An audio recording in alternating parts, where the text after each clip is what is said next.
Good day. Welcome to Mayor King's TV News. I am Matsu Okwemitorishe, and here are the headlines.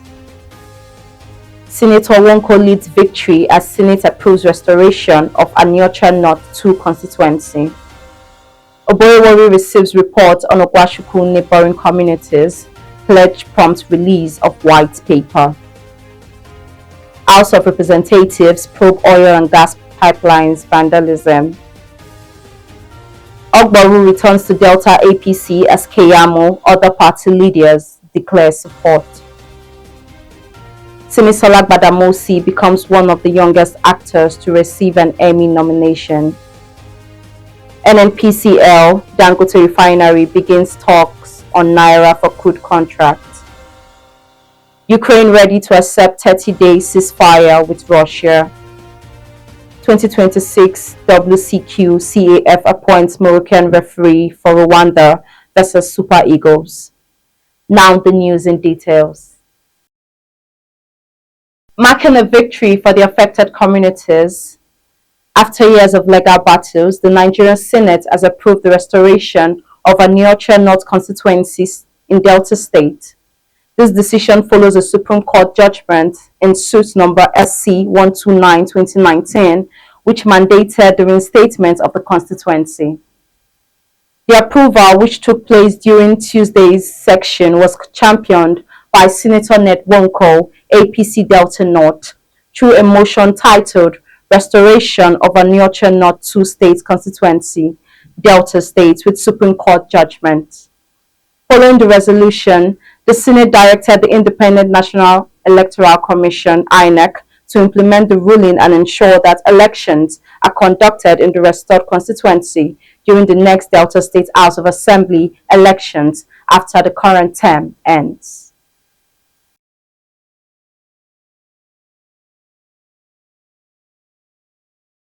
Delta State Governor, Right Honorable Sheriff Oborevwori, Tuesday assured the people of Ogwashi-Uku Kingdom and neighboring communities of the prompt study and release of white paper on the Commission of Inquiry reports on the land disputes in the area. Governor Oborevwori gave the assurance while receiving the report of the Commission of Inquiry into lingering kingship/land ownership disputes within Ogwashi-Uku Kingdom in Aniocha South local government area and neighboring communities in the state. It said the findings of the community would give the state government profound insight into the genesis of the protracted crisis and provide the roadmap towards achieving the goal of sustainable peace and security, not joint in Ogwashi-Uku and environs, but also the entire state. Presenting the report, Chairman of the Commission of Inquiry, Honorable Justice Ejiro Emudianowo, thanked Governor Oborevwori for appointing men and women of integrity into Commission of Inquiry. However, the committee's key recommendations of the succession production to the throne of the Obi of Ogwashi-Uku to prevent issues and ensure the smooth transition in leadership.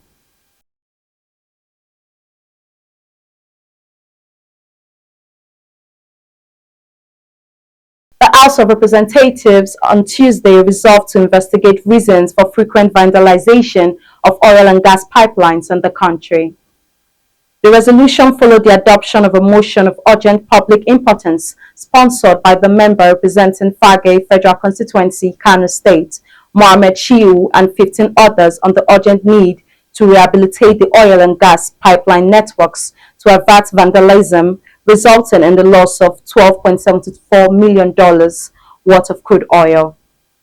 Meanwhile, he argued that the recurrent pipeline breaches have led to extensive environmental degradation, loss of livelihoods, and substantial national revenue losses, thus straining the country's economic and security landscape.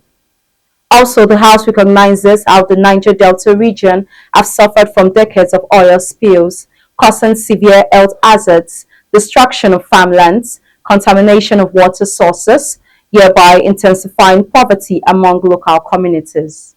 It further commended the Nigerian National Petroleum Corporation Limited for heightening efforts to combat crude oil theft, uncovering 19 illegal pipeline connections and 58 illegal refineries in a single week in January 2025.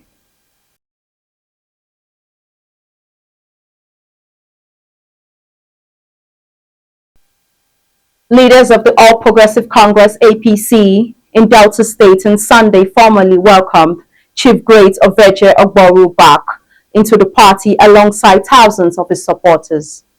In a grand ceremony held at the Ugeli Kingdom Hall, the event was attended by prominent party leaders, including the Minister of Aviation and Aerospace, Olusegun Festus Keyamo, Director Nexim Bank, Honorable Stella Okotete, member representing Ugeli/Udu Federal Constituency, Honorable Francis Wire, Delta APC Chairman, Chief Omene Sobete, Chief Paulinus Akbeki, Honorable Alims Agoda, APC founding leader, Olusegun Otega Omeo, Gosde Obubebe, and Right Honorable Victor Oche, amongst others. Addressing the crowd, Ogwaru expressed gratitude to the party leadership for receiving him back into the fold. In remarks, Keyamo, who led the reception, described Ogwaru's return as a homecoming, dismissing attempts by certain individuals to sabotage the event with false radio announcements.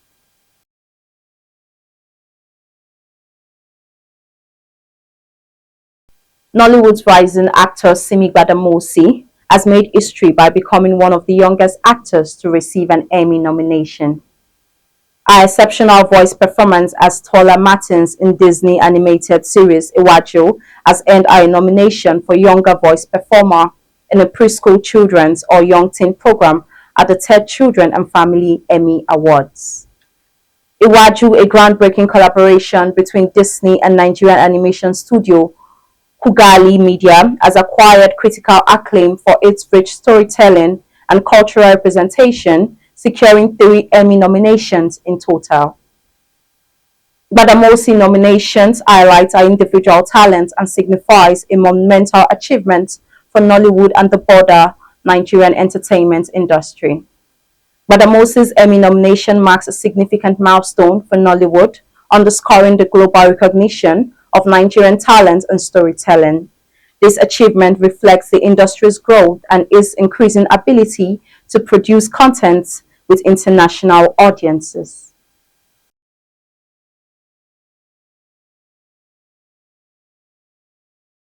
Now on the business news. The Nigerian National Petroleum Company Limited has initiated fresh negotiations with the Dangote Petroleum Refinery over the renewal of the Naira for Crude agreement, as talks are underway in anticipation of the expiration of the initial deal, which ends on March 31st, 2025. The NNPCL disclosed this in a statement issued on Monday in response to claims that the government-owned oil company had suspended the Naira for Crude deal until 2030, as it has forwarded solid all its crude oil. This came as fresh findings indicated that crude oil worth about 48.31 billion naira was received by the $20 billion Lekki-based refinery under the deal between October and December 2024. However, it was observed that the crude oil figures were disclosed post facto, with the December data shared during the company's last meeting in February 2025. The figures reported in January and February are expected to be presented to the FAAC committee during its meeting in March and April 2025.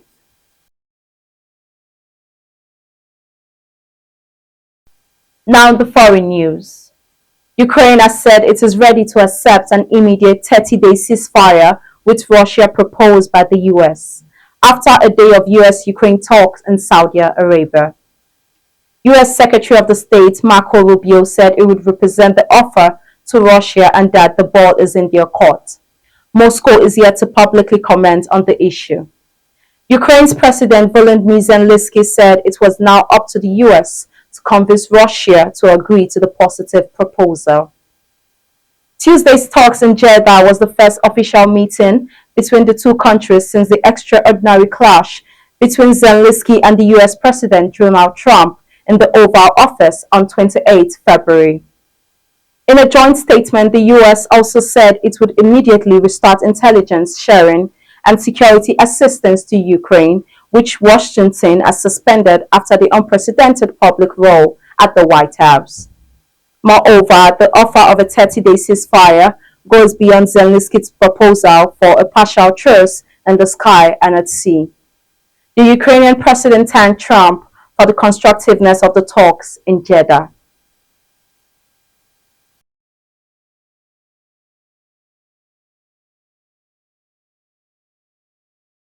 Now on the sports news.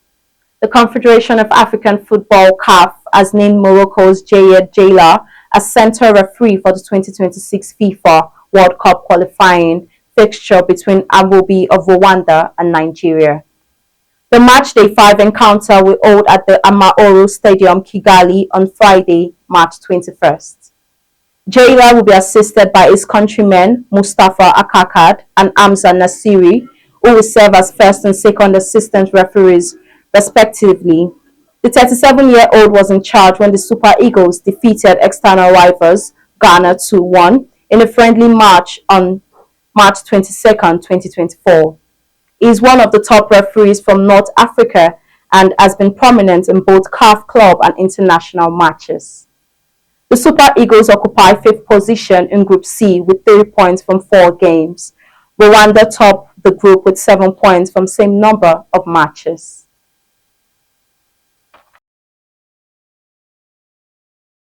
Now a recap on our headlines. Senator Wonko leads victory as Senate approves restoration of Aniocha North 2 constituency. Oborevwori receives reports on Ogwashi-Uku, neighbouring communities, pledges prompt release of white paper. House of Representatives probe oil and gas pipeline vandalism. Ogbori returns to Delta APC as Keyamu, other party leaders declare support. Simisola Gbadamosi becomes one of the youngest actors to receive an Emmy nomination. NNPCL, Dangote Refinery begins talks on Naira for Naira crude contract. Ukraine ready to accept 30-day ceasefire with Russia. 2026 WCQ, CAF appoints Moroccan referee for Rwanda versus Super Eagles. That's the news as edited by Timiala Emanuela. I am Matsu Akwamitorishe. Thanks for watching.